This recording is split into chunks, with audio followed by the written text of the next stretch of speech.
Fluoroquinolones एक major class of antibiotics है कि जो डीएनए सिंथेसिस इनहिबिटर्स है, बैक्टीरिया का जो डीएनए बनता है उसको बनने नहीं देते और इस तरह अपना बैक्टीरिसिडल इफेक्ट देते हैं। मतलब ये दवाइयाँ बैक्टीरिसिडल है, बैक्टीरिया को किल करती है। एंड ये फ्लोरोक्विनोलोन्स जो है ये ब्रॉड स्पेक्ट्रम एंटीबायोटिक है। ब्रॉड स्पेक्ट्रम का मतलब है कि ये दोनों ग्राम पॉजिटिव और ग्राम नेगेटिव दोनों टाइप्स ऑफ बैक्टीरिया के खिलाफ ये काम करते हैं। तो आज इस वीडियो में मैं डिटेल से इसकी क्लासिफिकेशन, मैकेनिज्म ऑफ एक्शन, इसके यूजेस और साइड इफेक्ट्स के ऊपर बात करूंगा। क्लासिफिकेशन हम इनको दो बड़े जनरेशन में क्लासिफाई कर सकते हैं, first generation and second generation. First generation में हमारे पास जो प्रोटोटाइप ड्रग है तो वो हमारे पास सिप्रोफ्लॉक्सासिन है, नॉरफ्लॉक्सासिन है एंड ऑफ्लॉक्सासिन। सेकेंड जनरेशन में लियोफ्लॉक्सासिन, मॉक्सीफ्लॉक्सासिन और गेटिफ्लॉक्सासिन ये इंपॉर्टेंट ड्रग्स है जो हमारे पास आती हैं। मैकेनिज्म ऑफ एक्शन इसका किस तरह है? तो मैकेनिज्म ऑफ एक्शन जिस तरह मैंने पहले भी बात की कि ये डीएनए सिंथेसिस को इनहिबिट करता है। डीएनए सिंथेसिस को किस तरह इनहिबिट करता है? हमारे पास एक एंजाइम है जिसको डीएनए हेलिकेज एंजाइम बोलते हैं, आप लोगों ने नाम सुना होगा इस एंजाइम का। ये एंजाइम एक्चुअली क्या करता है? ये एंजाइम एक्चुअली ये जो स्ट्रैंड है डीएनए का, डबल स्ट्रैंडेड डीएनए को ये ओपन करता है। इसको ये जो स्पाइरल है इसको ओपन कर देता है और इसके सिंगल स्ट्रैंड्स बना देता है हमारे पास। इस तरह मैं आपको इधर बनाकर दे देता हूं, जस्ट लाइक दिस। ये एक स्ट्रैंड इसका इसने ओपन कर दिया और ये इसका दूसरा स्ट्रैंड ये इस तरह ओपन कर देता है और इसी ओपन स्ट्रैंड्स के साथ और इसके ऊपर हमारे पास पॉजिटिव वो हो जाती है, क्या कहते हैं इसको, पॉजिटिव सुपर कॉइलिंग हमारे पास हो जाती है। ये जो ऊपर वाला हिस्सा होता है ये बहुत ही ज्यादा कॉइल हो जाता है, स्पाइरल हो जाता है और ये नीचे जो होते हैं हमारे पास डीएनए ओपन हो जाता है।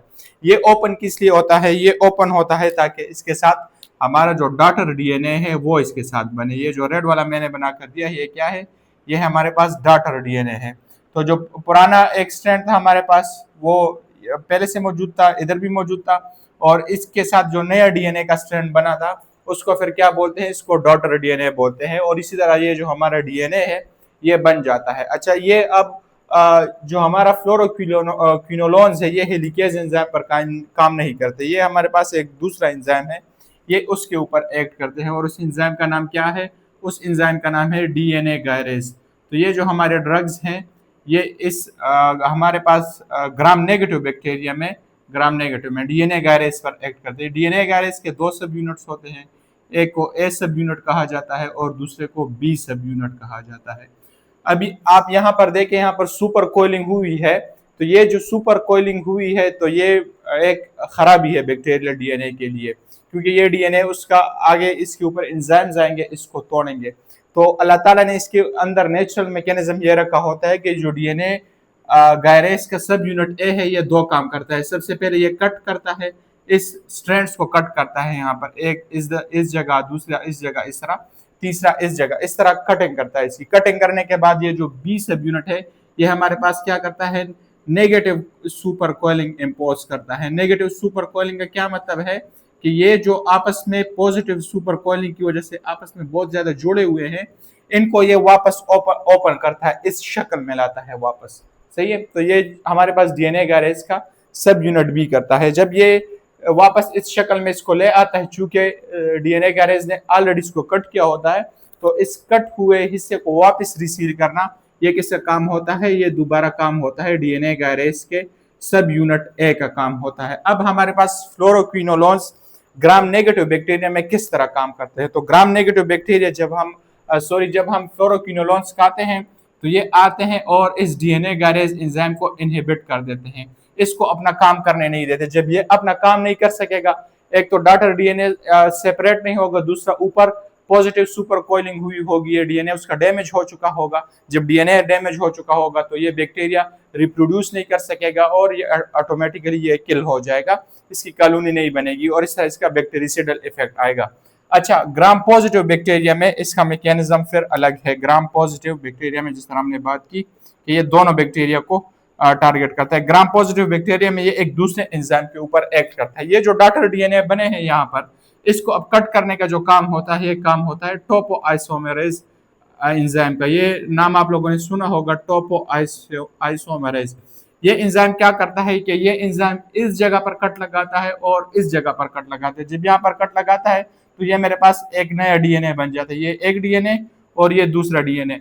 तो ये डॉटर डीएनए जो नया डीएनए बना है हमारा, इसको कट करने का काम कौन करता है? टोपोआइसोमरेज करता है। तो ये ग्राम पॉजिटिव बैक्टीरिया में फ्लोरोक्विनोलोन्स आते हैं और इस एंजाइम को इनहिबिट करते हैं, टोपोआइसोमरेज के एंजाइम को इनहिबिट करते हैं।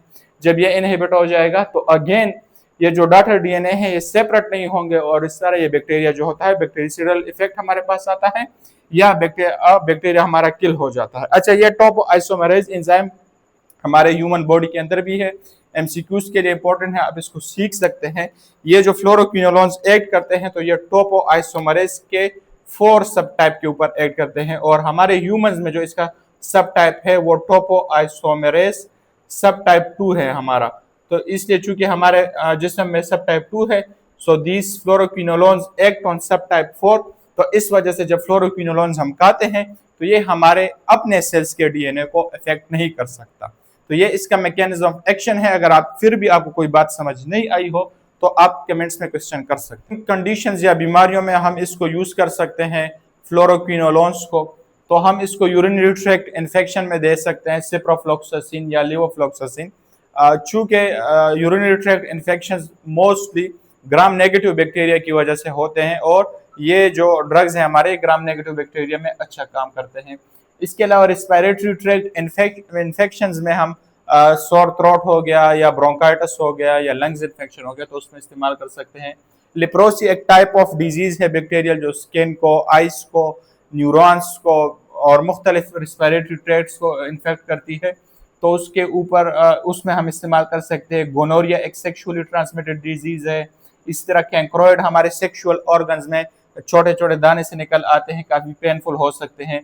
गैस्ट्रोएंटेराइटिस अगर बैक्टीरिया की वजह से हमारा स्टमक या इंटेस्टाइन्स और इन जगहों पर हमारा इन्फेक्शन हो गया तो उसमें हम इस्तेमाल कर सकते हैं। ट्यूबरकुलोसिस टीबी में हम इसको दे सकते हैं। और इसके अलावा बोन इन्फेक्शंस, अगर हमारे हड्डियों में इन्फेक्शन हो जाए या अगर वुंड्स में, जख्म में अगर इन्फेक्शन हो जाए तो उसमें हम दे सकते हैं। ये जो बीमारियां हैं, अगर आप चाहते हैं इसकी डिटेल्स पर मैं लेक्चर बनाऊं तो आप मुझे कमेंट्स में बना सकते हैं कि लेप्रोसी, गोनोरिया, कैंक्रोइड या ये ट्यूबरकुलोसिस ये क्या है। साइड इफेक्ट्स इसके क्या हो सकते हैं? नोजिया, वॉमिटिंग, डायरिया एंटीबायोटिक्स का कॉमन साइड इफेक्ट है, हर एंटीबायोटिक के साथ ये होते हैं। एलर्जिक रिएक्शंस हर एंटीबायोटिक के साथ हो सकता है। तो अगर आपको एंटीबायोटिक्स के दो तीन साइड इफेक्ट्स कॉमनली याद करने हैं तो nausea, vomiting, diarrhoea, bad taste और एलर्जिक रिएक्शन ये हर एंटीबायोटिक के साथ होंगे। एनोरेक्सिया हो सकता है, मतलब आपको भूख नहीं लगेगी, आपकी मुंह का जो जायका है वो खराब हो सकता है। टेंडन्स रप्चर हो सकते हैं हमारे बोन्स के साथ या मसल्स के साथ जो जॉइंट्स होते हैं। डिजीनेस हो सकता है, लॉस ऑफ कंसंट्रेशन हो सकता है या हेलुसिनेशंस हो सकते हैं। हमें ऐसी चीज़ें ख्यालों में और या नज़र या सुनने को मिलेंगी जो रियलिटी में या असल हकीकत में वो मौजूद नहीं होती। तो ये एक डिटेल लेक्चर था फ्लोरोक्विनोलोन्स पर। इसमें मैंने क्लासिफिकेशन, मैकेनिज्म, यूजेस और साइड इफेक्ट्स पर बात की। दो चीज़ों पर मैंने बात नहीं की, एक ड्रग इंटरेक्शंस और एक फार्माकोकाइनेटिक्स। तो उस पर भी मैं इंशाल्लाह किसी दिन वीडियो में बात करूंगा। बाकी अगर इस लेक्चर में कोई बात हो, कोई बात समझ नहीं आई हो तो आप कमेंट्स में ज़रूर पूछ सकते हैं। इंशाल्लाह 1 बाय 1 मैं तमाम फार्माकोलॉजी के चैप्टर्स एक्सप्लेन करूंगा। नेक्स्ट आप कौन सा चैप्टर पढ़ना चाहते हैं या मुझे मशवरा देना चाहते हैं तो वो भी कमेंट्स में राय ज़रूर शेयर करें। जज़ाकल्लाहु खैर।